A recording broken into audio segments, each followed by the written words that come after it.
My life as a child was very unstable. I didn't really have a lot of rules. I was always self-sufficient at a pretty young age.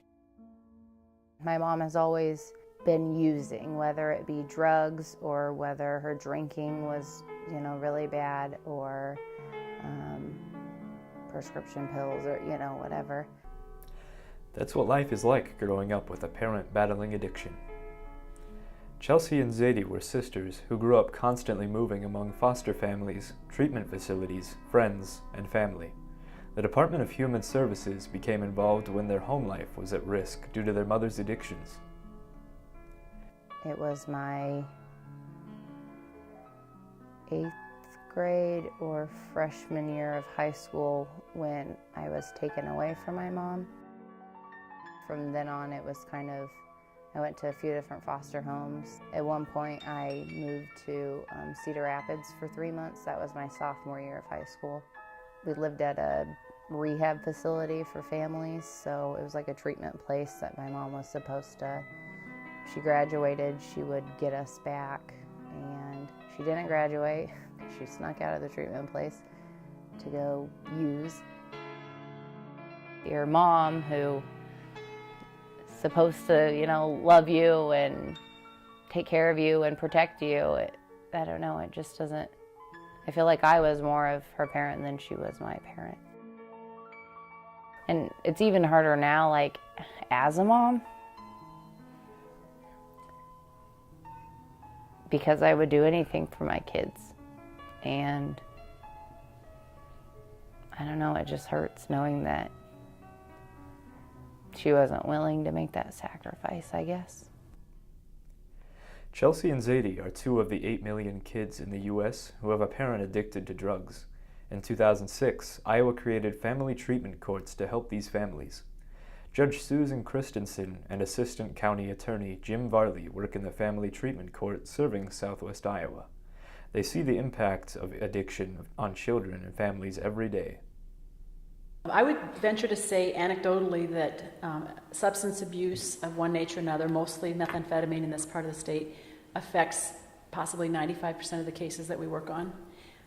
There's a lot of mental health involved in the cases as well, and sometimes we don't know which one takes priority, but we have to have sobriety before we can address the other issue.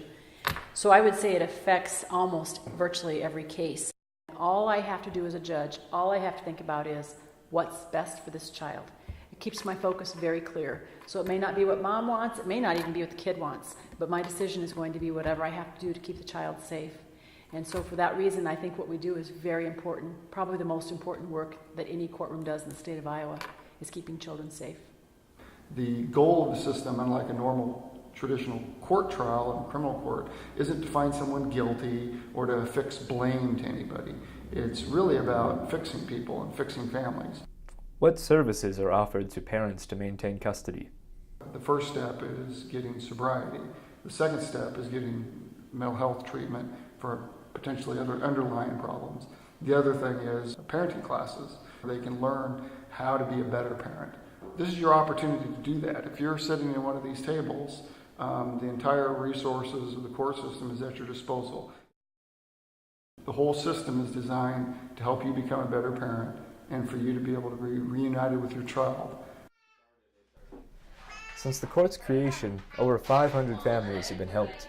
80% of the time, these children are able to stay with the parent. For Chelsea and Zadie, their mother was not able to complete the requirements to maintain custody. Chelsea became determined to gain custody of Zadie and give her the childhood experiences she wished she could have had.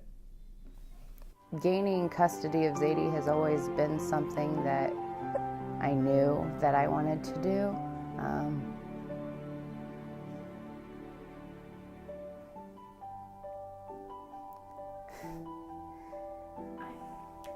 What changed when I moved in was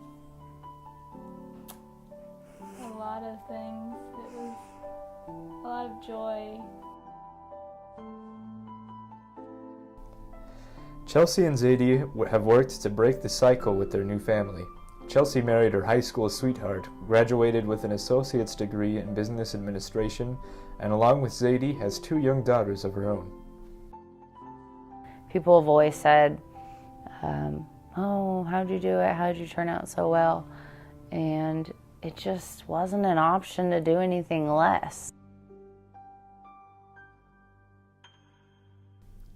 This is Alex Kellison, Caroline Ritchie, Blair DeBolt, and Madison Hegwood reporting for Student Reporting Labs in Shenandoah High School.